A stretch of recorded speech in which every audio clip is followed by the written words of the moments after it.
Pois é, gente, e continuando o parcial da live 074, vamos lá.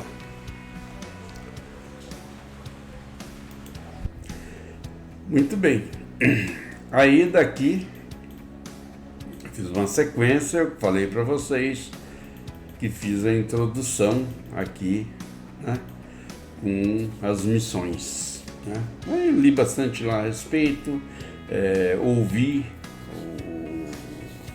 todo o documentário aqui do Eduardo, né? Muito legal, por sinal, né?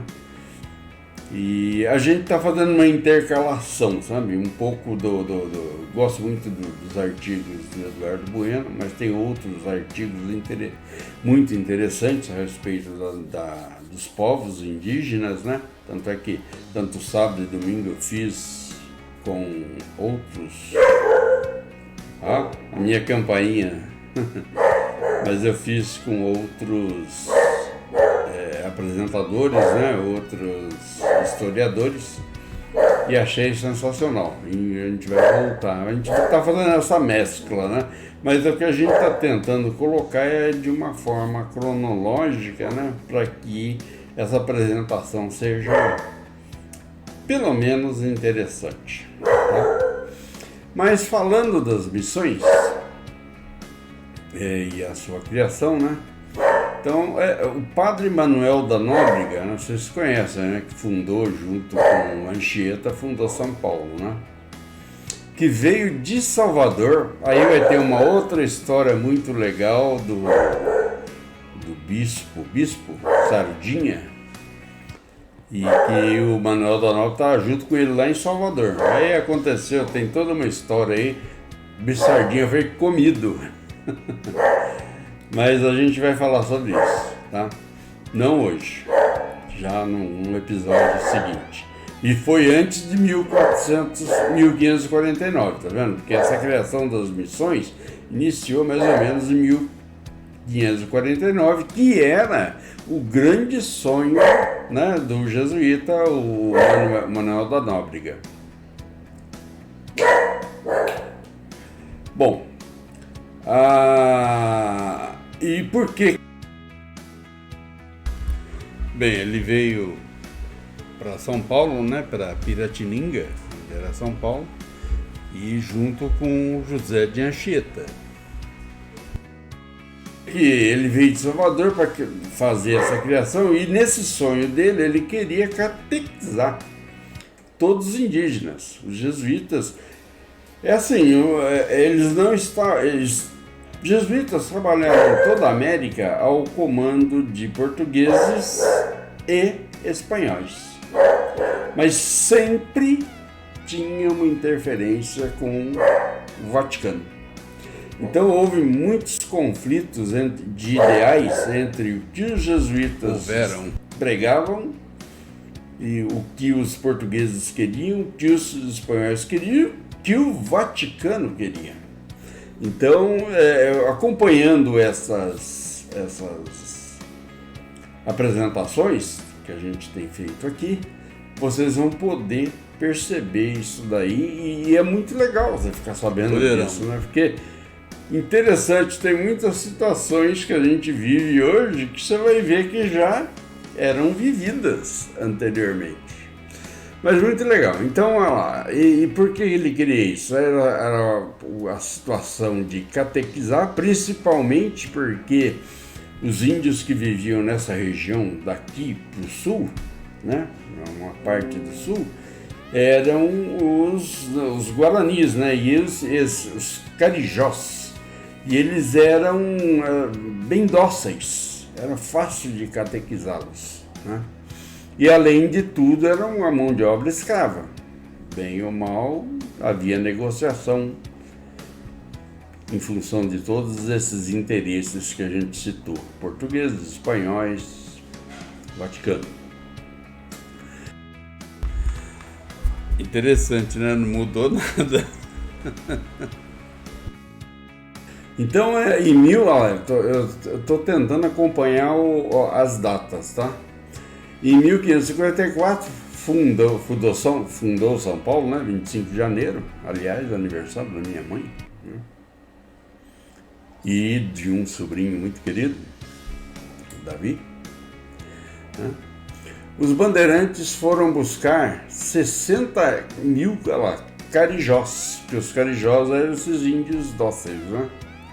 E por volta de 1600, ou seja, 50 anos depois, né, já haviam várias missões. Essas missões tanto eram que portugueses criaram, como também espanhóis criaram, tá? Em 1600. Então, os tupis habitavam, que na verdade mesclou Tupi-Guarani. O Guarani ficou mais nessa região aí, São Paulo, Mato Grosso, Paraguai, Paraná, Santa Catarina, norte do Rio Grande do Sul, né? Eles ficaram nessa região e os tupis começaram a migrar, foram Amazônia e tal, e da Amazônia eles desceram todo o litoral e dominaram todo o litoral, os tupis. Aí tem vários segmentos, né? Tupinambá, Tupiniquim, mas todos eram tupis e desciam toda essa região. Nós já comentamos sobre o problema do conhecimento da linguagem deles, mas para você ter uma ideia, nós falamos aqui, são 160 línguas e dialetos entre eles. Então eles, no fundo, quase todos tinham a mesma forma de falar, mas haviam diferenças, muitas diferenças, né? É quase como você pegar um nordestino falando da forma dele, lá bem a raiz dele, e você pegar um gaúcho falando da forma bem raiz dele. Tem muita diferença. Existem muitas similaridades, mas muitas diferenças. Apenas na crença que eram bastante similares, né? Não, no tipo de vida também, né? Mas tem aí, vai ter a antropologia que vai explicar um pouco melhor sobre essas distinções, né?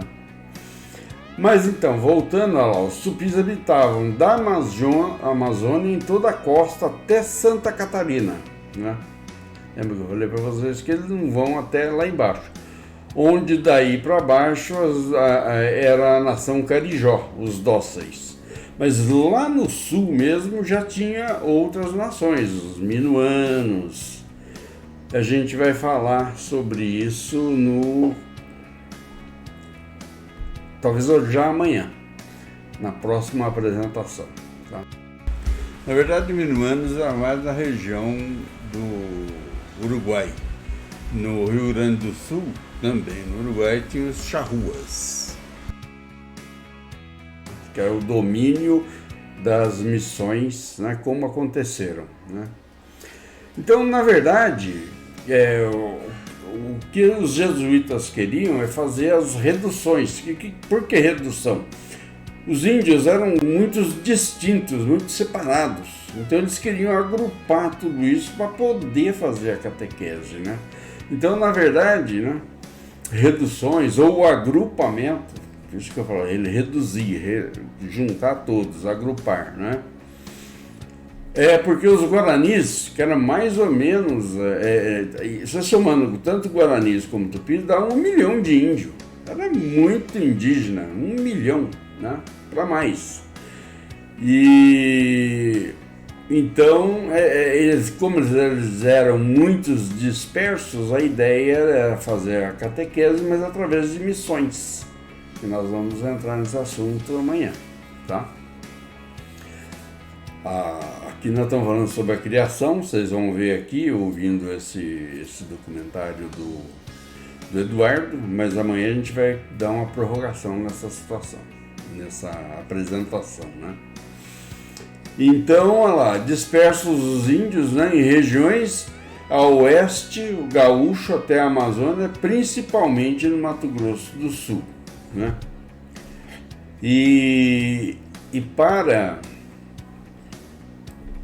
Paraguai. Então é o que a gente citou, que eles eram muitos dispersos em toda a região oeste, né, eram os gaúchos lá que já tinham os minuanos.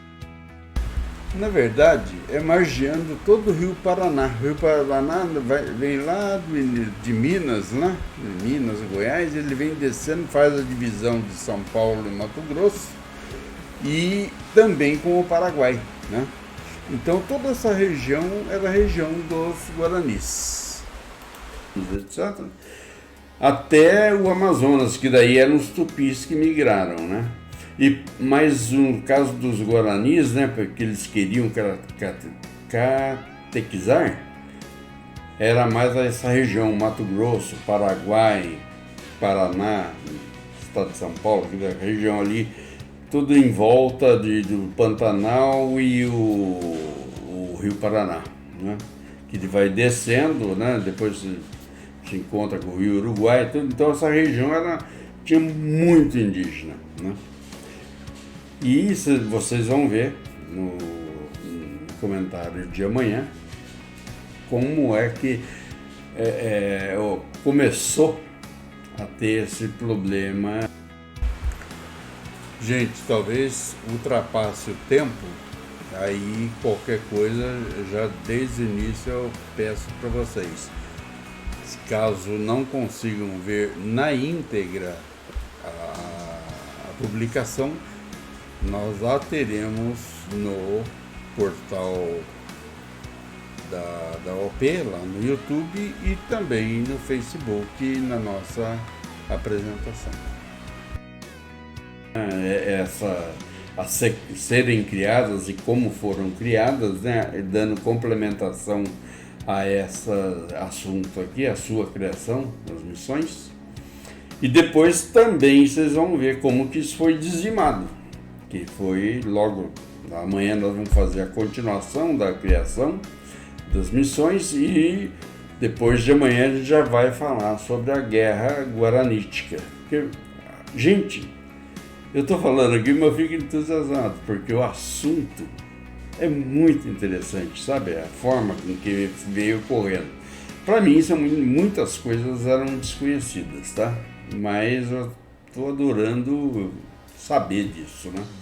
Gostaria que, tomara que algum de vocês também gostem do assunto e até me ajudem a fazer toda a pesquisa aqui, coisas que eu estou falando que dá para falar, o que eu estou também procurando.